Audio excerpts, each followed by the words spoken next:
Good evening. ఎప్పటి నుంచో ఎదురు చూస్తున్న ఉద్యోగులకు గుడ్ న్యూస్ చెప్పింది కేసీఆర్ సర్కార్. కొత్త రాష్ట్రంలో కొత్త పీఆర్సీ ప్రకటించింది. ఉద్యోగులకు 43% ఫిట్మెంట్ ప్రకటిస్తూ నిర్ణయం తీసుకున్నారు సీఎం. ఈ నిర్ణయంపై ఖుషిగా ఉన్నారు ఎంప్లాయీస్. కొత్త పీఆర్సీపై ఎంప్లాయీస్ ఏమనుకుంటున్నారు దానిపై మనతో మాట్లాడేందుకు స్టూడియోలో కారం రవీందర్ రెడ్డి గారు, జాయింట్ సెక్రటరీ టీఎన్జిఓస్, తర్వాత వి మమత గారు, గెజిటెడ్ ఆఫీసర్స్ అసోసియేషన్ అధ్యక్షురాలు. ఇద్దరికి ముందు శుభాకాంక్షలు. మీతో పాటు తెలంగాణ ఉద్యోగులందరికీ కూడా, ప్రభుత్వ ఉద్యోగులందరికీ కూడా శుభాకాంక్షలు. సీఎం ఈరోజు ఈవినింగ్ అందరికీ గుడ్ న్యూస్ చెప్పారు. నిజానికి ఈరోజు పీఆర్సీ మీద ప్రకటన ఉంటుందన్నటువంటి ఊసు కూడా లేదు. మేమంతా అక్కడే సెక్రటరీలో ఉన్నాం, జర్నలిస్టులు అందరూ కూడా. సడన్గా ఎట్లా వచ్చింది చర్చ? రవీంద్ర రెడ్డి గారు ముందు మీరు చెప్పండి. అంటే అనుకోలేము మేము. వాస్తవం ఏంటంటే ఇలా ముఖ్యమంత్రి గారు ఢిల్లీ పోతున్నారు, 6 రోజుల పాటు ఢిల్లీలో ఉంటారు, అక్కడ చాలా కార్యక్రమాలు ఉన్నాయి. పోయి వచ్చేంత వరకు ఎట్లుంటుందో ఈ పీఆర్సీ గురించి అనేది కొంత ఆందోళన అయితే ఉద్యోగస్తులో ఉండే. వాస్తవం ఏంటంటే ఈ మధ్యన ఎమ్మెల్సీ ఎన్నికలు కూడా రాబోతా ఉన్నాయి. ఎప్పుడు నోటిఫికేషన్ వస్తుందో తెలియదు కదా ఎలక్షన్ కమిషన్. మరి కేసీఆర్ వచ్చేటప్పుడు నోటిఫికేషన్ వస్తే మళ్ళీ చాలా ఇబ్బందులు ఉంటాయి పీఆర్సీ అనేది గత 2-3 రోజులుగా చర్చ జరుగుతూ ఉన్నది. సీఎం గారి దృష్టికి మేము తీసుకెళ్ళాం. వాస్తవం కూడా ఆందోళన మీలో ఉంది. ఉన్నది సీఎం గారి దృష్టికి గత వారం రోజులుగా మేము తీసుకెళ్తున్నాం కూడా. ఇట్లా మరి ఎలక్షన్స్ వచ్చే అవకాశం ఉన్నది, మళ్ళీ ఎలక్షన్ కమిషన్ పర్మిషన్ అంటే కూడా మరి కొన్ని ఇబ్బందులు ఉంటాయి. కాబట్టి ఈ లోపలనే ఒక నిర్ణయం తీసుకుని ఎట్లాగూ ప్రభుత్వం చేయాలన్నటువంటి ఉన్నది, ఆలోచన ఉన్నది. పీఆర్సీ వాళ్ళ ఉద్యోగాలు కానీ ఆలోచనతో ఉన్నది. ఇలా ఉద్యోగస్తులు కూడా అది కోరుకోవడం జరుగుతూ ఉన్నది. ఇంకా గ్యాప్ను పెంచకుండా ఏంటంటే తొందరగా నిర్ణయం తీసుకుంటే బాగుంటాయని చెప్పి మేము కేసీఆర్ గారికి గత 2-3 రోజులుగా ఫీడింగ్ ఇస్తూనే ఉన్నాం. వాస్తవంగా సరే కొత్త సమయాభావం వల్ల సార్కి టైం దొరకగల ఇవాళ ఎట్టి పరిస్థితుల్లోనూ ఇక ఒక నిర్ణయం రావాలనేటువంటి తపన ఉద్యోగస్తులు ఉండే మాకు. అందుకనే ఉదయం నుంచే కేసీఆర్ గారి దగ్గర నుంచి శ్రీనివాస్ గౌడ్ గారు, దేవిప్రసాద్ గారు, మా ఉద్యోగ సంఘ నాయకులందరూ కూడా ఆయన ఫాలో అవుతూ ఉన్నాం. ఎందుకంటే ఒక నిర్ణయం జరగాలి, సార్ పోయే ముందు ఒక అనౌన్స్మెంట్ వస్తే ఏంటంటే ఇలా యావత్ ఉద్యోగస్తులందరూ కూడా కోరుకుంటున్నారు. ఒక గుడ్ న్యూస్ వస్తే ఏంటంటే ఇలా ప్రభుత్వానికి మంచి పేరు ఉంటుంది, ఉద్యోగస్తులను ఆందోళన కూడా తొలగిపోతుంది. ఇక ఏంటంటే టైం గ్యాప్ పెరుగుతా అంటే ఇక ఆశలు పెరుగుతూ ఉంటాయి. ఎంత ఫిట్ లెక్కలు వేస్తూ ఉంటారు మా ఉద్యోగస్తులందరూ కూడా. సహజమే కదా, వాస్తవంగా పీఆర్సీ వస్తుందంటే 1% పెరిగితే బాగుంటుంది, అందరూ కూడా కోరుకోవడం జరుగుతుంది. ఇటువంటి అని కూడా కొంత గ్యాప్స్ అనేవి ఇంకా పెరుగుతూ పోతూ ఉన్నాయి. కాబట్టి ఇవన్నిటిని కటాఫ్ చేసేసి వెంటనే పీఆర్సీ ప్రకటించాలని ఇలా ముఖ్యమంత్రి గారి మరి వెంట ఉండి ఇలా చర్చలు చేసి ఇలా ఆర్థిక మంత్రి రాజేందర్ గారు కూడా అందుబాటులో ఉండడం జరిగింది. ఆర్థిక శాఖకు సంబంధించినటువంటి కార్యదర్శులందరూ కూడా ఆల్రెడీ నిన్ననే ముఖ్యమంత్రి గారు దీని మీద ఒక అవగాహన చేసుకోవడం జరిగింది. అంటే ఉద్యోగులకు ఎంత మేరకు ఫిట్మెంట్ ఇస్తే, ఎంత మేరకు ఇలా పీఆర్సీ ఇస్తే ప్రభుత్వం మీద ఎంత భారం పడుతుంది, మనం ఏ విధంగా ఇలా ముందుకు సాలనే నిన్ననే అధికారులతో కూడా మాట్లాడుకున్నాం. సరే వాళ్ళు చెప్పిన లెక్కలంతా కూడా కొంత ఆర్థిక భారం భారీగానే పడుతుంది, ఇంత ఫిట్మెంట్ ఇవ్వడం వల్ల కోరుకోవడం వల్లనే కొంత ఆలోచనలు ఉన్నారు. సరే వాళ్ళ ఆలోచనలన్నింటినీ కూడా కేసీఆర్ గారు విన్నారు. అయినప్పటికీ కూడా ఏంటంటే భారం పడతా అనేటువంటి విషయం కాకుండా ఉద్యోగస్తుల మనోభావాలను మరి అంగీకరించాలనేటువంటి తపన ఇలా ముఖ్యమంత్రి వాళ్ళకి కనబడ్డది. వాళ్ళ ఆలోచనకు అనుగుణంగానే పీఆర్సీ వాళ్ళనేటువంటి కొంత ఇలా ఉన్నటువంటి భావాలన్నీ కూడా మేము చూడడం జరిగింది. మేము అనుకున్నాదానికంటే వాస్తవంగా ఏంటంటే యాక్చువల్లీ ఈరోజు అనేక పార్టీ ఆఫీస్లో కూడా పెద్ద కార్యక్రమం ఉండింది, ఆయనకి రావాల్సి ఉండింది. ఆయన కూడా మీరు అక్కడ ఉండి నేను సాధించుకున్నాను. మళ్ళీ వస్తాం మీ దగ్గరికి.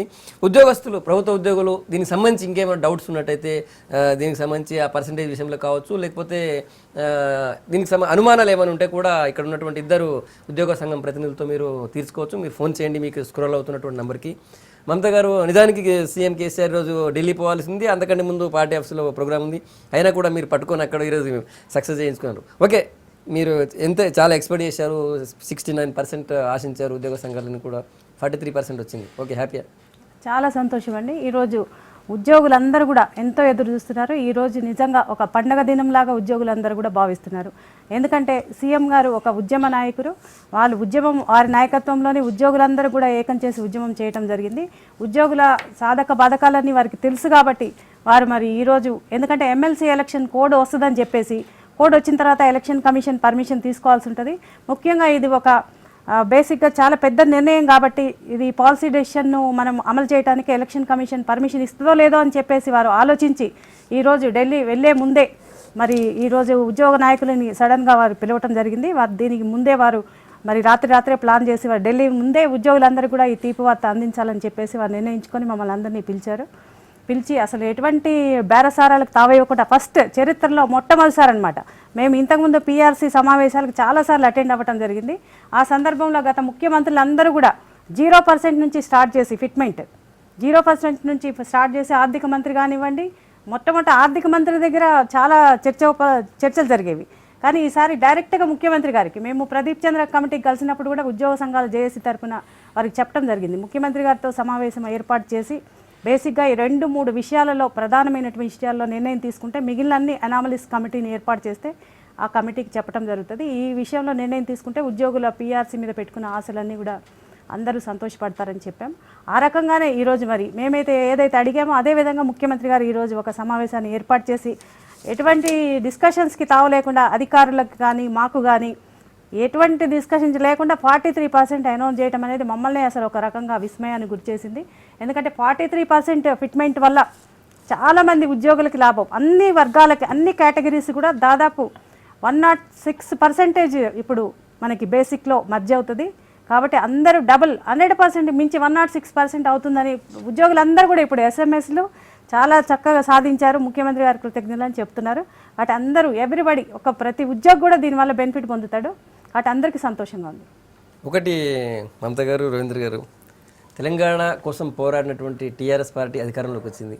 తెలంగాణ ఉద్యమంలో మీరు పాల్పంచుకున్నారు. మీకు 100% శాలరీ పెరిగేలా ఫిట్మెంట్ వచ్చింది. అది 43% అనే మీ లెక్కలో అన్నారు కాబట్టి 100%, 66% డిఏ మర్జ్ అవుతుంది. అవును, అదే దాదాపు డబుల్ శాలరీ వచ్చే పరిస్థితి ఉంది. సో తెలంగాణ ప్రజలకు ఇక ముందు మీ నుంచి ఆ స్థాయిలో సేవలు ఆశించవచ్చు. ఖచ్చితంగా అండి. ముఖ్యమంత్రి గారికి కూడా మేము అదే హామీ ఇవ్వటం జరిగింది. ముఖ్యంగా రెవెన్యూ అర్నింగ్ డిపార్ట్మెంట్స్ ఏవైతే ఉన్నాయో ఆ డిపార్ట్మెంట్ సంబంధించిన ఉద్యోగులందరూ కూడా మనం పని గంటలు, ఆ తర్వాత పని దినాలు కాకుండా ఆదివారం కానివ్వండి, శనివారం కానివ్వండి, రెవెన్యూ ఎర్నింగ్ అంటే ఎక్సైజ్ కానీ, కమర్షియల్ ట్యాక్స్ కానీ, మున్సిపల్ అడ్మినిస్ట్రేషన్ కానీ ఇటువంటివన్నీ ఉన్నాయి ప్రభుత్వానికి ఆదాయాన్ని తెచ్చేవి. ఇప్పుడు మనం చాలా బడ్జెట్ ఇప్పుడు రాష్ట్ర ప్రభుత్వం బేర్ చేయాల్సి వస్తుంది ఉద్యోగుల జీతాల కోసం. అదేవిధంగా మనం కూడా రెవెన్యూ ఎక్కడైతే లీకేజెస్ ఉన్నాయో వాటినన్నిటిని కూడా మనము వాటన్నిటిని అరెస్ట్ చేసి ఈరోజు మరి ఉద్యోగులందరూ కూడా అధిక పని దినాలు అన్నిటితోని తర్వాత పని గంటలతో సంబంధం లేకుండా ఉద్యోగులందరూ కూడా కష్టపడి మరి రాష్ట్ర ప్రభుత్వానికి ఆదాయాన్ని సమకూర్చాలని చెప్పేసి మేము పీఆర్సీ అనంతరం అందరికి కూడా విజ్ఞప్తి చేయడం జరిగింది మీడియా సమావేశంలో. అదేవిధంగా ముఖ్యమంత్రి గారికి కూడా మేము హామీ ఇవ్వటం జరిగింది. వారు ఏ విధమైనటువంటి సానుకూల దృక్పథంతో ఈరోజు ఉద్యోగులు అడగకుండానే, ఈరోజు ఇంతవరకు అడగకుండా ఎవరు ఇచ్చింది లేదు, అడగకుండా ఇచ్చారు. అదేవిధంగా మనం రాష్ట్ర పునర్నిర్మాణానికి మరి బడ్జెట్ అవసరము, ప్రజలందరికీ కూడా ఎన్నో వాగ్దానాలు చేయడం జరిగింది. ఉద్యమ సమయంలో కానీ బడ్జెట్ కావాల్సినటువంటి నిధులు సమకూరాలంటే రెవెన్యూ చాలా ఇంపార్టెంట్ కాబట్టి ఉద్యోగులందరూ కూడా రెవెన్యూ వచ్చే దాని మీద దృష్టి పెట్టాలని చెప్పి సీఎం కూడా చెప్పారు. ఓకే, రవీంద్ర రెడ్డి గారు మీ దగ్గరకు వచ్చే ముందు ఒక ఉద్యోగి లైన్లో ఉన్నారు, జగన్మోహన్ రావు గారు నాగర్కర్నూలు నుంచి. గుడ్ ఈవినింగ్ జగన్మోహన్ రావు గారు, ఇద్దరు ఉద్యోగ సంఘం ప్రతినిధులు ఉన్నారు, మాట్లాడండి. మీ అనుమానాలు రవీంద్ర రెడ్డి గారు, మమతా గారికి good evening sir. Good evening. Good evening. Good evening. జై తెలంగాణ అండి. జై తెలంగాణ. ఒకటి సార్, ఇప్పుడు మన కేసీఆర్ గారు మనకు పిఆర్సీ ప్రకటించడం నిజంగా సారు అభినందనలు సారుకు. సారు తెలంగాణ ఉద్యమ నేతగా ఒక అంటే ఆ సారు చంద్రుని పాలనలో మనం చల్లగా బంగారు బాటల్లో ప్రయాణిస్తున్నాము. ఎందుకంటే ఫ్రెండ్లీ గవర్నమెంట్ మొదటి నుంచి ఉద్యమంలో కానీ ఎక్కడైనా ఫ్రెండ్లీ గవర్నమెంట్ అని మనకు అతను ఊహించడంత కడుపు నిండా మనకు ప్రకటించిండు. కేసీఆర్ అంటే కే కోరింది, సి అంటే చేసే, ఆర్ అంటే రాజు, కోరింది చేసే రాజు. అంటే ప్రజల నుంచి ప్రజలు కానీ చాలా హ్యాపీగా ఉన్నారు. మీరు కోరుకున్నది వచ్చేసింది జగన్మోహన్ రావు గారు. Thank you and congratulations. Jaganmohan గారి అభిప్రాయం ఏంటంటే యావత్ ఉద్యోగస్తుల అభిప్రాయం సార్. అందుకే అందరు హ్యాపీగా ఉన్నారు. నేను అనుకుంటా ఏంటంటే చరిత్రలో ఇంతవరకు దేశ చరిత్రలో కాదు ఎక్కడ కూడా ఇటువంటి సంఘటన జరిగినటువంటి ఆనవాళ్ళు లేవు. ఎందుకంటే ఇలా తెలంగాణ రాష్ట్రం ఏర్పడిన తర్వాత మొట్టమొదటి పీఆర్సీ అలా ఉద్యోగస్తులు తీసుకుపోతూ ఉన్నారు. అందరికీ ఏంటంటే ఈ యొక్క పీఆర్సీ ఏంటంటే రేపు రాబోయే తరాలకు కూడా గుర్తెరగాలి. ఇప్పటిదాకా మనం ఏం చెప్పుకున్నాం, ఆంధ్రప్రదేశ్ ప్రభుత్వంతో తెలంగాణ విలీనమైనప్పుడు మనకు పేడ్ రిడక్షన్ కమిషన్ వచ్చినారు. అంటే 134 రూపాయల జీతాన్ని 100 రూపాయలకు కుదించి ఆ రోజు ఆంధ్ర ఉద్యోగస్తులతో మన జీతాలు తగ్గించడం.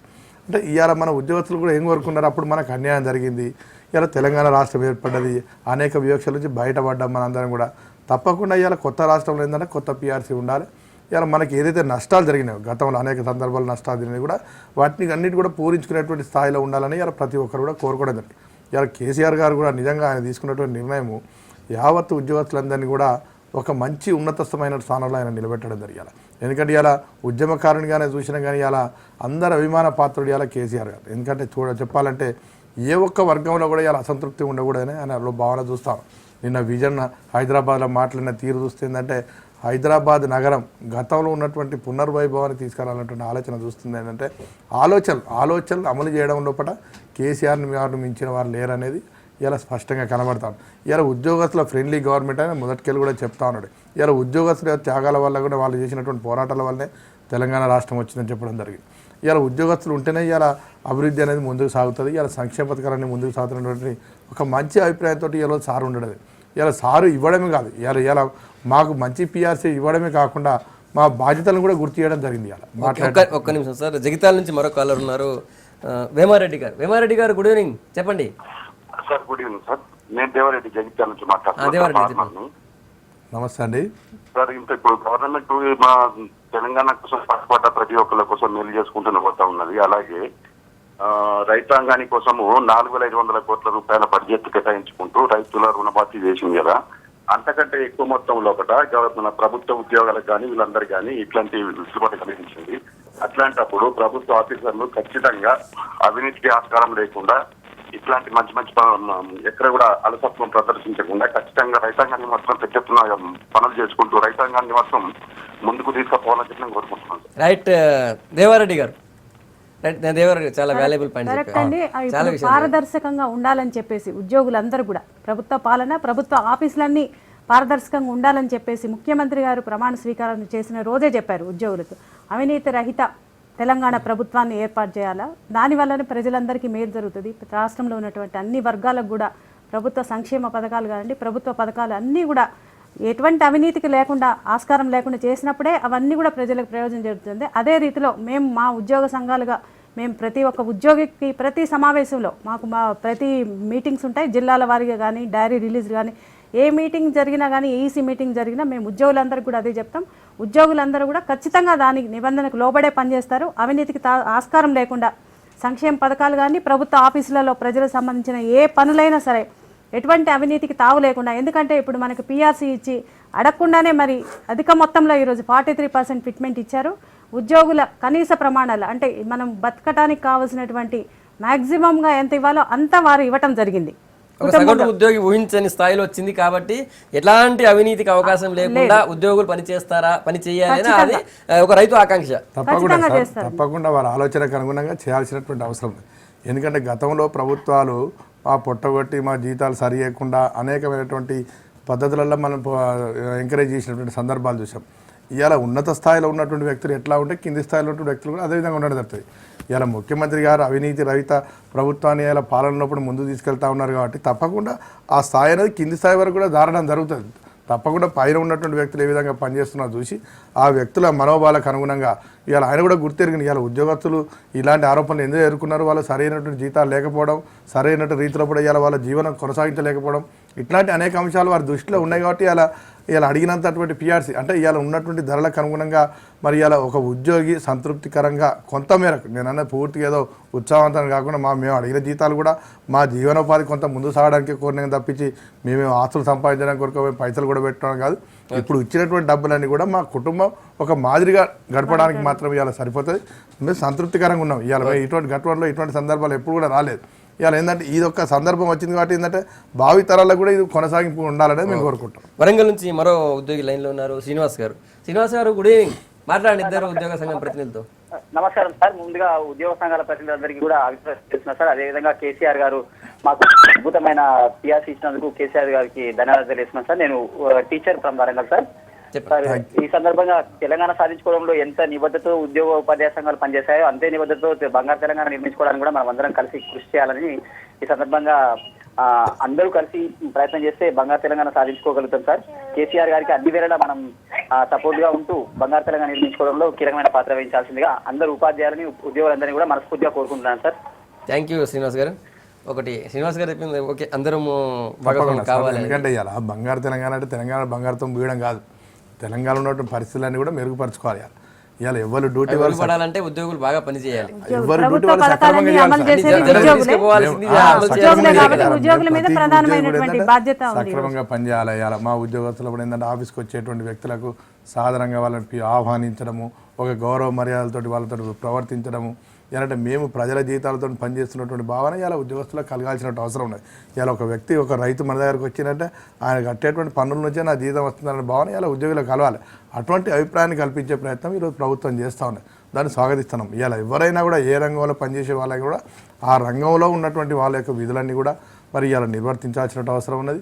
వాళ్ళు ఏదైతే ప్రజల ఆకాంక్షలకు అనుగుణంగా పనిచేయాల్సిన అవసరం ఉన్నాయో ఇలా మనం జీతం తీసుకుంటాం కదా, జీతానికి బాధ్యతగా ఇలా గవర్నమెంట్ మన జీతాలు పెట్టిందంటే మనం మరింత బాధ్యత పనిచేయాలని ఇలా ప్రభుత్వం కోరుకుంటా ఉన్నది. అంటే ఉద్యోగస్తులు సంతృప్తికరంగా ఉన్నప్పుడు మాత్రమే తమ విధులు సక్రమంగా నిర్వహించగలరని ఇలా ప్రభుత్వం భావించింది. ఎందుకంటే గతంలో ఉన్నటువంటి పరిస్థితులకు ఇప్పుడు ఉన్నటువంటి పరిస్థితులకు చాలా తేడాలు ఉన్నాయి ఇవాళ. ఎందుకంటే మన ప్రభుత్వం వచ్చింది, మన రాష్ట్రం ఉన్నది, మన పిఆర్సీ ప్రకటించిందని ఒక భావన ఏంటంటే తెలంగాణ ప్రభుత్వం అదే భావించింది, జనం కూడా అలాగే ఉంటుంది, ఎట్లా ఉంటుంది ఎక్స్పెక్ట్ చేస్తున్నారు. ఒకటి మమతా గారు చెప్తూ రాష్ట్ర బడ్జెట్ కూడా చూసుకోవాలి కాబట్టి దాదాపు 6,500 కోట్ల భారం కూడా గవర్నమెంట్ 6,500 కోట్లు. సో రెవెన్యూ వచ్చేటువంటి రంగాలన్నింటిలో కూడా ఎక్కడ లూప్స్ లేకుండా మొత్తం బాగా వసూలు చేస్తామన్నారు. ఇప్పుడు రెవెన్యూ రానటువంటి రంగాలు ఉంటాయి కొన్ని, సో వాటికి కూడా అదే స్థాయిలో సేవలు అందిస్తారు లేకపోతే డబ్బులు వచ్చే రంగానికి మనం అనేందంటే మన డ్యూటీ ఇవాళ ఒక కమర్షియల్ ట్యాక్స్లో ఎంప్లాయీ ఆయన డ్యూటీ ఏంది పన్నులు వసూలు చేయడం. ఒక మెడికల్ అనేది ఏమో ఒక వైద్య సేవలు అంటే దానికి దీనికి ముడిపెట్టలేం కదా మనం. ఇప్పుడు ఎవరు చేసే సేవలు వాళ్ళకి సంతృప్తికరంగా చేయాలనేది ఇలా మన ప్రభుత్వ భావన. ఇలా వైద్య సేవలు అందించినప్పుడు మరి రోగులకు వైద్య సేవలు మంచిగా అందించాలి, దానిలో లాభాన్ని ఆశించి కదా, అది సేవా దృక్పథంతో. ఇలా కమర్షియల్ ట్యాక్స్కి వచ్చారు ప్రభుత్వానికి ఆదాయం వచ్చే సంస్థ అది. ఆ వచ్చే ఆదాయాన్ని సక్రమంగా ప్రభుత్వ ఖాతాలో జమ అయ్యేటట్టు చూడాల్సినటువంటి బాధ్యత ఉంటుంది. ట్రాన్స్పోర్ట్ ఉంటుంది, ఎక్సైజ్ ఉంటుంది, ఇటువంటి ట్యాక్స్ డిపార్ట్మెంట్. సేవా రంగాలు ఉంటాయి, సేవా రంగాలు అంటే పైసలు సర్వీస్ చేయడం అన్నట్టు. ట్యాక్స్ కూడా అదే అయినప్పటికీ ఇప్పుడు మీరు హెల్త్ కావచ్చు, లేకపోతే టీచింగ్ ఫీల్డ్ కావచ్చు, లేకపోతే ట్రాన్స్పోర్టేషన్ అవన్నీ అన్నారు కదా మమతా గారు, మిగతా రంగాల్లో కూడా అదే ఉత్సాహం ఉంటుందా సేవా రంగాల్లో కూడా? ఖచ్చితంగా ఉంటుందండి. మిగతా రంగాల్లో అంటే ఈ ఎర్నింగ్ డిపార్ట్మెంట్స్ ఏవైతే ఉన్నాయో వారు ఎక్కువ మరింత కష్టపడి పనిచేయాలని చెప్తారు. నాన్ రెవెన్యూ డిపార్ట్మెంట్స్ ఆటోమేటిక్గా అంటే ప్రతి విభాగానికి కూడా బాధ్యత ఖచ్చితంగా ఉంటుంది. ప్రతి ఉద్యోగి కూడా ఏ విభాగం కూడా ఇక్కడ అంటే ఇంపార్టెన్స్ లేని విభాగం అనేది ఉండదు. ప్రభుత్వ రంగంలో అన్నీ కూడా ఇంపార్టెన్స్ ఉంటాయి, ప్రతిదానికి ఉంటాయి. వాళ్ళ బేసిక్గా వాళ్ళ డ్యూటీ ఏది చేస్తారు. రెవెన్యూ ఎర్నింగ్ డిపార్ట్మెంట్స్ వాళ్ళు ఇంకా పని గంటలు పని దినాలతో సంబంధం లేకుండా ఎక్కడైతే లూపోల్స్ ఉన్నాయో వాటి అన్నింటినీ కూడా మనం అరికట్టి ఎక్కువ రెవెన్యూ ఆదాయం వచ్చేటట్టుగా ఎక్కువ శ్రమించాల్సిన అవసరం ఉందని చెప్తున్నాం. ఓకే, హన్మకొండ నుంచి కృష్ణమూర్తి గారు మనతో మాట్లాడడానికి రెడీ ఉన్నారు. కృష్ణమూర్తి గారు గుడ్ ఈవినింగ్, చెప్పండి మీరేమనుకుంటున్నారు ఈ సందర్భంలో?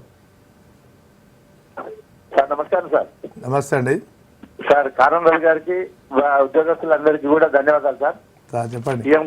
సీఎం గారు 43% పెంచినందుకు చాలా సంతోషం సార్. తెలంగాణలో ఫస్ట్ పిఆర్సీగా మీది ఏం చేస్తారు కృష్ణమూర్తి గారు? ఏ డిపార్ట్మెంట్ మీది? Excise sir. నేను వచ్చేసి RTC sir, RTC department sir. నేను ఆర్టీసీ డిపార్ట్మెంట్ లో చేస్తా sir. Okay okay sir. Okay sir మీరేదో చెప్పాలనుకున్నారు, పూర్తి చెప్పండి సార్. మీరు 43% సాధించినందుకు చాలా కంగ్రాచులేషన్ సార్. థ్యాంక్స్ అండి. సార్ అలాగే అక్కయ్య మీకు కూడా మీరు మీ అందరి సహకారంతో ఆఫీస్ లో కూడా మంచి పేస్కేల్ చేయాలని మేము విజ్ఞప్తి చేస్తున్నాం sir. Okay, thank you Krishnamurthy గారు. సో ఆర్టీసీలకు కూడా మంచి స్కేల్ ఇప్పించాలని అదొకటి. ఇంకోటి రవీంద్ర గారు, కొన్ని డౌట్స్. ఈ ఫిట్మెంట్ అంటున్నారు కదా చాలా మందికి, అంటే ఉద్యోగస్తులు కొంతమంది తెలిసిన కానీ చాలా మంది తెలియదు ఫిట్మెంట్ అంటే ఏంది ఫిట్మెంట్ అంటే ఏంది? ఫిట్మెంట్ అంటే పే ఎన్హాన్స్మెంట్ సార్. ఇవాళ ఏంటంటే ఇలా మనకి ఏంటంటే పే ఫిక్సేషన్ చేసేటప్పుడు బేసిక్ పే ఉంటుంది, 20,000 బేసిక్ పే ఉంది. ఇవాళ 2007-2013 దానికి ఏంటంటే డిఏ కలపడం జరుగుతుంది. డిఏ తర్వాత ఈ ఫిట్మెంట్ కలుపుతారు. అంటే ఏంటంటే మనకు ఉన్నటువంటి వ్యత్యాసాన్ని తొలగించడానికి కొరకు ఫిట్మెంట్ అనేది ఉపయోగపడుతూ ఉంటుంది. అంటే మనకు ఈ ద్రవ్యోల్బణం ఎంత పెరిగింది, ఇలా మరి మార్కెట్లో కూడా వస్తువుల ధరలు ఏ విధంగా ఉన్నాయి, అంటే మనిషి కొనుగోలు శక్తి ఏ విధంగా ఉన్నది, అంటే ఎంత శాతం ఫిట్మెంట్ ఇస్తే అలా ఉద్యోగికి సంబంధించిన జీతం పెరుగుతానంటే ఇది పెరుగుదలకు కారణం ఉంటుంది. జీతంలో ఉన్నటువంటి బేసిక్ పెరుగుదలకు కారణం అవుతుంది. అంటే ఈ ఫిట్మెంట్ తోటి ఏంటంటే ఇది బేసిక్ పేలో ఇంక్లూడ్ అవుతుంది కాబట్టి నెక్స్ట్ బేసిక్ పే మీద ఇది అలా ఇంక్లూడ్ అయితే దీని మీద డిఏ రావడం జరుగుతుంది, నెక్స్ట్ దీని మీద హెచ్ఆర్ఏ కూడా రావడం జరుగుతుంది. అంటే దానివల్ల ఏంటంటే ఇవాళ ఉన్నటువంటి వ్యత్యాసాలను తొలగించడానికి వరకే ప్రభుత్వంతో ఉద్యోగ సంఘాలు కొట్లాడడం జరుగుతుంది. అంటే వీళ్ళు గవర్నమెంట్ ఇచ్చిన డిఏ అదేదో మామూలు వచ్చేది సెంట్రల్ గవర్నమెంట్తో సమానంగా ఆ రేట్స్ ప్రకారం ఇవ్వడం జరుగుతుంది దాని ద్రవ్యంలో. అట్లాగే ఏంటంటే ఇక ఫిట్మెంట్ ఏంటంటే దీనికి ఉన్న వ్యత్యాసాలు ఇక పిఆర్సీ మధ్యన ఏంటంటే ఈ డిఏ క్యాల్కులేషన్ కూడా చాలా అన్యాయంగా జరుగుతూ ఉంటాయి. ధరలకు అనుగుణంగా ఎప్పుడు ఇవ్వరు వాస్తవం. అసలు అవన్నీ ఎప్పటికప్పుడు ఇచ్చుకుంటూ పోతే ఈ ఫిట్మెంట్ అనేది రానేరా. అంటే ఎప్పటికప్పుడు మనకు ధరలు 6 నెలలకు ఒకసారి పెరుగుదలకు అనుగుణంగా ఇచ్చేది ఉంటే ఈ జీతాలు కనుక ఎప్పటికప్పుడు పెరుగుతుందంటే ఫిట్మెంట్ అనేది రాదు. ఈ వ్యత్యాసాలన్నీ తొలగించడానికి కొరకు ఫిట్మెంట్ కొరకు ఉద్యోగ సంఘాలు డిమాండ్ చేయడం జరుగుతుంది. అంటే మాకు ఈ 5 సంవత్సరాల కాలంలో కూడా ఈ విధంగా ధరలు పెరిగినాయి, ఈ విధంగా వస్తువుల యొక్క ధరలు పెరిగినాయి, ఇలా మాకు కొనుగోలు శక్తి తగ్గింది. ఇవన్నీ ప్రభుత్వం అదుపు చేయలేకపోతుంది ధరల్ని కూడా.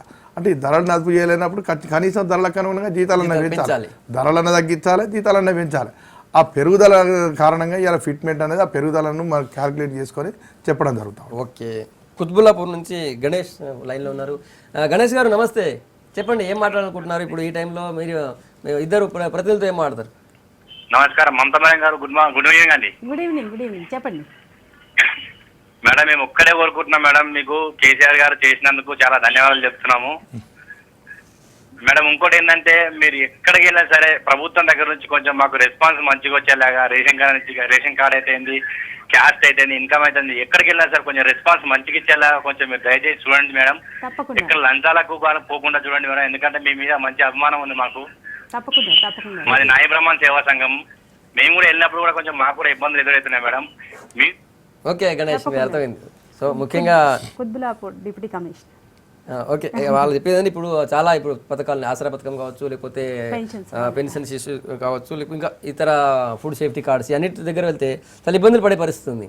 సరిగ్గా 4 గంటలు ఏదో 4:30 అయిందంటే వెంటనే డోర్ క్లోజ్ చేసి వెళ్ళిపోయే పరిస్థితి. టైం ప్రకారం ఏం చేయట్లేదు కాబట్టి, కాకపోతే రద్దీ జనము ఒకసారి రావడం జరుగుతుంది. ప్రభుత్వ ఆఫీసులలో తగినటువంటి స్టాఫ్ లేరు ముఖ్యంగా మనకి, దానివల్ల ఇబ్బంది అవుతుంది. ఉన్న స్టాఫ్ని మనము రకరకాలుగా, ఇప్పుడు సపోజ్ ఒక కుత్బుల్లాపూర్ GHMC సర్కిల్ ఉందనుకోండి, ఆ సర్కిల్లో రకరకాలైన పనులు చేయాల్సి వస్తుంది. ఇంజనీరింగ్, టౌన్ ప్లానింగ్, తర్వాత UCD, ఇట్లా రకరకాలైన వర్క్స్, శానిటేషన్ ఇవన్నీ చేయాల్సింది. అందరు సిబ్బందిని కూడా మనము పెన్షన్స్ ఏదైతే ఇప్పుడు ఆసరా పెన్షన్ ఉందనుకోండి, పర్టికులర్ పీరియడ్ వరకు మనము అందరినీ వాటికి వినియోగించడం జరిగింది.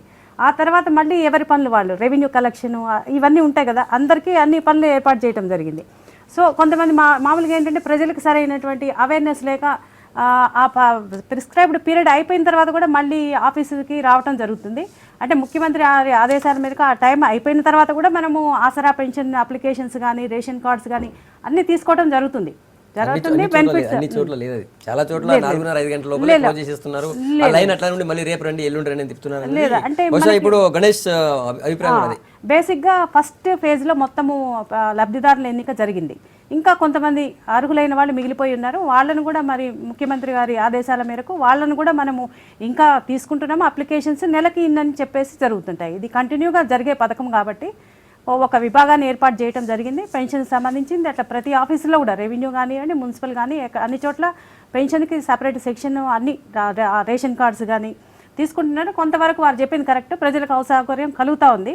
వీటన్నిటి కూడా మనం అదనంగా కొంచెం స్టాఫ్ లేకపోవటం వల్ల ఇబ్బంది ఎదురవుతుంది. కాబట్టి దీన్ని తప్పకుండా పరిష్కరించే దిశలో మేము చూస్తాం. రవీంద్ర గారు, కేసీఆర్ అధికారంలోకి రాగానే చెప్పారు, కడుపు కట్టుకొని పనిచేద్దాం, అందరం కూడా అవసరమైతే 2 గంటలు ఎక్కువైన పని చేద్దాం, 4 గంటలు ఎక్కువైన పని చేద్దాం అన్నారు. సో ఇప్పుడు కడుపు కట్టుకొని పని చేయాల్సిన అవసరం లేదు, మీకు కడుపారా భోజనం పెట్టారు కేసీఆర్. సో 2 గంటలు కాదు 4 గంటలైనా పని చేయడానికి సిద్ధంగా ఉన్నారా మరి ఉద్యోగులు? తప్పకుండా.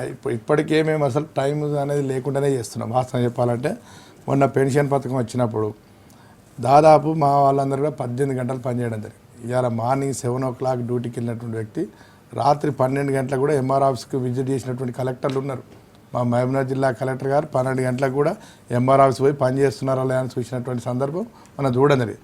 అంటే ఇవాళ మేము కూడా ఏంటంటే ప్రభుత్వం ఒక లక్ష్యంతో ముందుకు పోతూ ఉన్నది. ఇవాళ లక్ష్యాన్ని నెరవేర్చే క్రమంలో మనవంతు కర్తవ్యాన్ని కూడా నిర్వర్తించాలని ఇలా మేము భావించడం జరిగింది. ఎప్పుడు కూడా ఎందుకంటే ఇలా పని భారం బాగా పెరిగిపోయింది. ఇవాళ ఉద్యోగస్తుల సంఖ్య గణనీయంగా తగ్గిపోయింది. ఇవాళ మా మంత్రి గారు చెప్పినట్టే, రాజేంద్ర గారు చెప్పినట్టు 1,07,000 ఖాళీలు ఉన్నాయని ఆయనే ప్రకటించింది. అంటే 1,07,000 మంది పనిభారం ఇవ్వాలా, మిగతా ఉద్యోగుల మీద పడుతున్నట్టుగానే వాదించాలి. ఈ పనిభారం కూడా ఏంటంటే గతంలో ఉన్నటువంటి జనానికి అనుగుణంగా ఇలా ఉద్యోగుల సంఖ్య పెరగలేదు. ఇవాళ జనాభా విపరీతంగా పెరిగిపోయింది, ఉద్యోగుల సంఖ్య రోజు రోజు తగ్గిపోతూ ఉంటుంది. అంటే మీరు ఆలోచించండి, ఒక్కొక్క ఉద్యోగి మీద ఎంత పరిభారం పడతాడు. ఇలా మా వాళ్ళు కూడా ఏంటంటే వాళ్ళకి శక్తికి మించి పనిచేయడం అనేది కూడా కష్టమవుతుంది. ఇలా 24 గంటలు పనిచేస్తే ఇలా అనారోగ్యం పాలై ఇలా అనేక రకాలుగా ఇబ్బందులు పడ్డట్టు ఒక ఆయన హార్ట్ అటాక్ చనిపోయింది VR గారు మహబూబ్నగర్లో కూడా పని ఒత్తిడితోటి. అంటే చేయాలన్నప్పుడు తపన ఉన్నా కూడా కొన్ని తరాల పరిస్థితులు సహకరించకపోతే కొన్ని ఇబ్బందులు కూడా ఉద్యోగులు అవన్నిటి నుంచి కూడా బయటపడ్డాం. ఇవాళ ఏంటంటే ఇవాళ ప్రభుత్వం ఏ లక్ష్యంతో అయితే ముందుకు పోతున్నా లక్ష్యాన్ని నెరవేర్చే బాధ్యత మన మీద కూడా ఉందని చెప్పి ఇలా ఉద్యోగి భావించడం వల్లే అట్లాంటి అన్ని ఒడిదొడుకులు కూడా ఇలా ఎదుర్కొని ముందుకు సాగడం జరుగుతూ ఉన్నది. తప్పకుండా ప్రజల ఆకాంక్షలకు అనుగుణంగా వారు కోరుకున్నటువంటి రీతి లోపల ఇలా ఉద్యోగస్తులు పనిచేయడానికి సిద్ధంగా ఉంటారు. ఎందుకంటే మాకు ఉన్నటువంటి పిఆర్సీ గత చాలా రోజులు అనుకున్నటువంటి పిఆర్సీ కూడా ఇలా సమస్య తీరిపోయింది. ఇక ఉద్యోగులకు ఉన్నటువంటి సమస్యలు కూడా ఏం లేవు. ఒక హెల్త్ కార్డ్స్ కూడా కొంచెం క్రమబద్ధీకరించుకుంటే ఇక ఉద్యోగస్తుల సమస్యలన్నీ కూడా తీరినట్టుగా భావిస్తా ఉన్నాం. ఈ 4 ఏళ్ల పాటు ప్రభుత్వం తీసుకున్నటువంటి అన్ని పథకాలని కూడా ప్రజల వద్దకు చేర్చడానికి ఈరోజు ఉద్యోగస్తులు అనేటువంటి వాళ్ళు పని భారాన్ని పక్కకు పెట్టి, పని గంటలను పక్కకు పెట్టి పనిచేయడానికి సిద్ధం. ఎందుకంటే మాకు వేరే ఆలోచనలు ఏం లేవు కదా. ప్రభుత్వమే కడుపు నిండా భోజనం పెడతానికి మేము ఎవరి దగ్గర పోయి అడగాల్సినటువంటి అవసరమే లేదు. అటువంటి ఆలోచనలన్నీ కూడా పక్కకు పెట్టి ఉద్యోగస్తులు అయితే పనిచేయడానికి సిద్ధంగా ఉన్నారు. ఇప్పుడు ఆ పనిలో ముందుకు సాగుతారు. తప్పకుండా కేసీఆర్ ఆకాంక్షలకు అనుగుణంగా ఆయన ఏదైతే లక్ష్యంతో ముందుకు పోతారో ఆ లక్ష్యాన్ని నెరవేర్చడానికి మా వంతు కృషి తప్పకుండా చేస్తాం. మీరు చెప్పినటువంటి మహబూబ్ నగర్ జిల్లాలో ఒక విఆర్ఓ హార్ట్ అటాక్ అసలు ఇది లైన్లో చాలా మంది ఉండి ఒక్కసారి మీదికి రావడం వల్ల అట్లా అయింది అన్నారు. సో మానసికంగా అటు భౌతికంగా 2 రకాలుగా ఒత్తిడి గురి కావడం అట్లా జరిగింది. సో అలాంటి ఒత్తిడి నుంచి కూడా ఈ పిఆర్స్ ఒక రకంగా మీకు ఉపశమనం కల్పించాను అనుకోవచ్చు. అంటే పర్సనల్గా మానసికంగా హ్యాపీగా ఉంటారు కాబట్టి ఎన్ని గంటలు చేయగలరు. ఇప్పుడు 2 రకాల ఇబ్బంది నుంచి ఒక ఇబ్బంది నుంచి బయటపడ్డారు. ఇంకో ఇబ్బంది కొంచెం పనిభారాన్ని తగ్గిస్తాయి కదా మనకున్నటువంటి మానసికంగా ఉద్యోగం మీద ఉన్నటువంటి పనిభారం. ఎందుకంటే అటువంటి సందర్భాలలో కూడా ఏంటంటే ఇలా నాకు ప్రభుత్వం జీతం ఇచ్చింది, ఇలా నాకు 106% జీతం పెంచింది అంటే మన బాధ్యత పెరిగినట్టే కదా సార్. ఇలా ఆ బాధ్యతతో వాళ్ళు కూడా ముందుగా అంటే ప్రశాంతంగా ముందుకు ఎదిగాల. ఇంటికి పోతే బాధలు ఏం లేవు, సరే నాకు అనుకూలమైనటువంటి జీతాన్ని ఇచ్చేది కాబట్టి కొంత మా కుటుంబం కూడా జీవనం కొనసాగించగలటువంటి ఒక ఆత్మవిశ్వాసం కూడా ఉద్యోగులు పెరగడం జరుగుతుంది. దానివల్ల ఏంటంటే కొంత మానసికంగా వాళ్ళు కూడా సంతృప్తికరంగా పనిచేయగలుగుతారు. మెదక్ జిల్లా నుంచి మరో కాలర్ ఉన్నారు, శ్రీనివాస్ గౌడ్ సంగారెడ్డి నుంచి. శ్రీనివాస్ గౌడ్ గారు గుడ్ ఈవినింగ్. శ్రీనివాస్ గౌడ్ గారు చెప్పండి. గుడ్ ఈవినింగ్ శ్రీనివాస్ గౌడ్ గారు, ఏం చేస్తారు మీరు? Sir good evening sir, congratulation sir. Thank you wish you the same sir. నేను Srinivas Goud sir, polytechnic college workshop association రాష్ట్ర అధ్యక్షుడు sir, contract. Okay very good. Okay మీరు ఆశించారు శ్రీనివాస్ గౌడ్ గారు మీరు తెలంగాణ ఉద్యోగంలో పాలిటెక్నిక్ ఉద్యోగులు కూడా చాలా చురుకుగా పాల్గొన్నారు. సో మీరు ఇప్పుడు హ్యాపీయా? సార్ థ్యాంక్ యూ సార్, మీకు చాలా హ్యాపీగా ఉన్నాం సార్. అదే విధంగా మా కాంట్రాక్ట్ వాళ్ళ గురించి కూడా కొద్దిగా చూడండి సార్. కాంట్రాక్ట్ ఎంప్లాయీస్ మీరు వస్తారు మమతా గారు. కాంట్రాక్ట్ ఎంప్లాయీస్ ఇష్యూ ఆల్రెడీ కొన్ని మెసేజ్ కూడా వచ్చినట్టున్నాయి, మేము కూడా పాల్గొన్నారండి. ఈ రోజు ఓన్లీ పిఆర్సీ మీద ఒక ప్రాథమికంగా 2 విషయాల మీద మాత్రమే, అది కూడా ఎలక్షన్ కోడ్ వస్తుందని చెప్పేసి అందరు ఉద్యోగులు ఎదురు చూస్తున్నారు. ఈ పిఆర్సీ 1/7/2013 నుంచే మనకి ఇంప్లిమెంట్గా అవుతుందని చెప్పేసి కమిటీ వేసిన దగ్గర నుంచి కూడా ఎదురు చూస్తున్నారు. కాబట్టి ఈ 2 విషయాల మీద మాత్రమే ఈ రోజు డిస్కస్ చేయడం జరిగింది. మీకు వాళ్ళకి ఇది లేకపోయినా కూడా మీరు తప్పకుండా వారు కూడా ఉద్యోగులు, వారి కాంట్రాక్ట్ కానీ అవుట్ సోర్సింగ్ ఉద్యోగులు అందరూ ఉద్యోగులుగానే పరిగణించాలి. ఓన్లీ గవర్నమెంట్ ఉద్యోగులే కాదు. సీఎం గారి దృష్టిలో కూడా అది ఉంది. వారేంటంటే ఈ 2 ప్రాథమికంగా ఈరోజు ఫిట్మెంట్ గురించి, డేట్ ఆఫ్ ఇంప్లిమెంటేషన్ గురించి మాత్రమే ఈరోజు మాట్లాడటం జరిగింది. మేము కాంట్రాక్ట్ అవుట్ సోర్సింగ్ వాళ్ళ గురించి కూడా ఈరోజు సార్కి చెప్పడం జరిగింది. సార్ ఏమన్నారంటే ఈ 2 ఎలక్షన్ కోడ్ వస్తుంది కాబట్టి ముందు ఉద్యోగులకి ఒక తీపి వార్త అందించాలని చెప్పేసి, ఆ తర్వాత ఈ విషయాల్లో కూడా మనము అంటే దానిలో కొన్ని సాంకేతికంగా కొన్ని ఇబ్బందులు ఉంటాయి.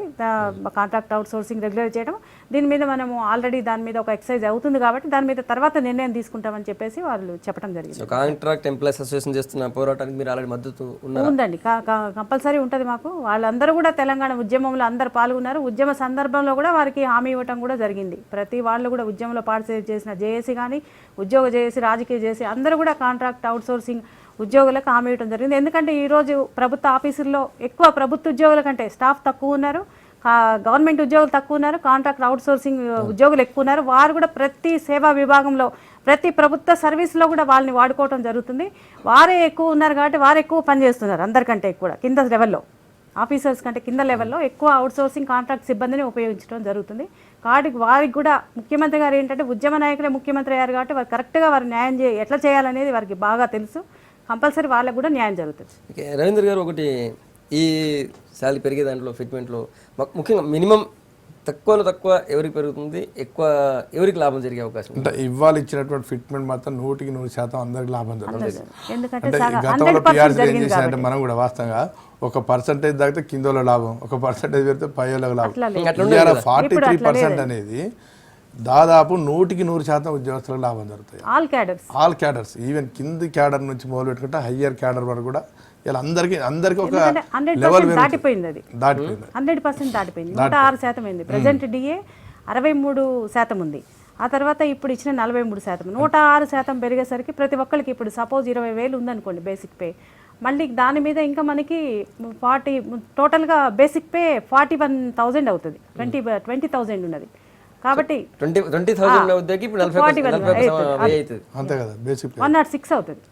సో గ్రామీణ ప్రాంతాలు పనిచేస్తున్న టీచర్ల నుంచి మొదలుకుంటే ప్రతి హైదరాబాద్లో పనిచేసే గెజిటెడ్ ఆఫీసర్ దాకా ప్రతి ఒక్కరికి న్యాయం జరుగుతుంది. 43% అనేది అక్కడ అందరికి న్యాయం జరుగుతుంది. మేము కూడా ఇంతకు ముందు పిఆర్సీ మీద సమావేశాలు జరిగినప్పుడు ఉద్యోగ సంఘాలు చేసి మనకి ఏది బెనిఫిట్ ఉండేది అనేది మేము ఆల్రెడీ ఒక ఐడియాకి రావడం జరిగింది. 43% అంటే ఆల్ క్యాడర్స్ అందరికీ బెనిఫిట్ జరుగుతుందని మేము అనుకోవడం జరిగింది. ఎగ్జాక్ట్గా ముఖ్యమంత్రి గారు కూడా అదే దాని మీద ఇప్పుడు ఒక పర్సెంటేజ్ తగ్గించలేదు, పెంచకుండా కరెక్ట్గా చేశారు. అంటే టీచర్లలో ఒక రకమైనటువంటి ఇది ఉంటుంది, తర్వాత పట్టణాలు పనిచేసే వాళ్ళకి డిఫరెంట్గా ఉంటుంది కదా. సో ఇందులో మిగతా విషయాలలో ఏముండదు. ఈ ఫిట్మెంట్ అందరికీ మాస్టర్ స్కేల్ ఒకటే. ఒక స్కేల్ స్టార్ట్ అయిందంటే ఒక స్కేల్ అంటే మధ్యలో మాకు స్టార్ట్ అవుతూ వస్తుంటుంది స్టేజ్ని బట్టి, అంతేగాని దానిలో ఏం తేడాలు ఉండదు. హెచ్ఆర్ఏ విషయంలో మాత్రం పట్టణాలను బట్టి ఉంటాయి. 50,000 జనాభా తక్కువ అది మామూలుగా ఉంటుంటాయి. టీచర్లు అయినా ఎవరైనా కూడా ఏంటంటే దీనిలో ఉన్నటువంటి ఏంటంటే కొంత ఎప్పుడు కూడా ఏంటంటే జూనియర్స్కి లాభం జరుగుతూ ఉంటుంది. కొత్తగా రిక్రూట్ అయ్యడానికి పే మొదలే కనబడుతూ ఉంటుంది. సర్వీస్ చేయడానికి కొంచెం తక్కువ ఉంటుంది, ఎప్పుడైనా కూడా అది కామన్గా జరుగుతూ ఉంటుంది. కానీ ఈసారి అటువంటి వ్యత్యాసాలను కూడా మనం అధిగమించడం 43% తోటి ఇటు జూనియర్స్కు సీనియర్స్కు అందరికీ లాభం జరిగే రీతిలో ఇలా ఫిట్మెంట్ ప్రభుత్వాన్ని ఇవ్వడం జరిగింది. ఏంటంటే దాదాపు ఏంటంటే అన్ని వర్గాలలో ఉన్న ఉద్యోగస్తులకు అయితే సంతృప్తికరంగా ఉన్నది. అలా దానిలో ఎవరికి కూడా కాకపోతే ఏంటంటే కొంచెం మినిమం పే మీద కూడా కొంత మేము ప్రభుత్వం దృష్టి తీసుకెళ్ళాం. 13,000 మినిమం పే తోటి బతకడం అనేది కొంత కష్టమైంది. 15,000 డిమాండ్ చేసి 15,000 డిమాండ్ చేసి దానిలో కూడా కొంత అవగాహన జరుగుతూ ఉంది. దాదాపు అది కూడా 2-3 రోజులలో ఫైనల్ అయిపోతుంది. దాదాపు ఏంటంటే మెరుగైనటువంటి వేతనం అందరికీ కూడా. ఎందుకంటే మినిమం పే అనేది ఇలా మన జీవన ప్రమాణాలని కింది స్థాయిలో ఉన్నటువంటి ఉద్యోగి ఎదుర్కొనేటువంటి సమస్యల నుంచి దూరం చేస్తుంది. అంటే చిన్న స్థాయి ఉద్యోగం అంటే దాని పెరిగిందంటే దాదాపు అన్ని పైన ఉన్నటువంటి అన్ని స్థాయిలు కూడా పెరగడం జరుగుతుంది. అటువంటి స్థాయిలో కూడా ఇలా మెరుగైనటువంటి మినిమం పే చేయడానికి కూడా ప్రభుత్వ సూత్రప్రాయంగా అంగీకరించి అది 2-3 రోజుల్లో ఫైనల్ అయిపోతుంది. ఫైనల్గా ఏమని చెప్తారా? ఫైనల్గా ఏం లేదండి, ముఖ్యంగా ఉద్యోగులందరికీ ఇచ్చే సందేశం ఏంటంటే ప్రభుత్వం ఏదైతే మనకి అడగకుండానే పిఆర్సీ ఇచ్చి ఈరోజు అందరినీ సంతోషపరిచిందో అదేవిధంగా మన రాష్ట్ర పునర్నిర్మాణంలో మన ముఖ్యమంత్రి గారు ఏదైతే ప్రణాళికలు ఉన్నాయో రాష్ట్రాభివృద్ధికి, ఆ తర్వాత రాష్ట్ర పునర్నిర్మాణానికి, ప్రజల సంక్షేమం కోసం సంక్షేమం అభివృద్ధి ప్రధాన ధ్యేయంగా కొనసాగుతుంది. కాబట్టి ఈరోజు కొత్త రాష్ట్రం మరి మన అభివృద్ధి పదంలో పయనించాలంటే ఉద్యోగుల పాత్ర ప్రధానంగా ఉంది. కాబట్టి మనందరం కూడా అదే రీతిలో సహకరించాలి. ఇంకా మనము ఏమి వేరే ఆశించకుండా మరి పని గంటలు పని దినాలతో సంబంధం లేకుండా కూడా ప్రజలకు సేవలు అందించాలని చెప్పేసి ఈ సందర్భం. థ్యాంక్ యూ మమత గారు, రవీంద్ర రెడ్డి గారు, మీ అభిప్రాయాలు చెప్పినందుకు ప్రత్యేక షోలో వచ్చి. ఇది special show with government employees. ఇక ముందు కూడా పునర్నిర్మాణం పూర్తి స్థాయిలో అదేవిధంగా భాగస్వాములు అవుతామని చెప్పి ఉద్యోగ సంఘ ప్రతినిధులు చెప్తున్నారు. Stay tune.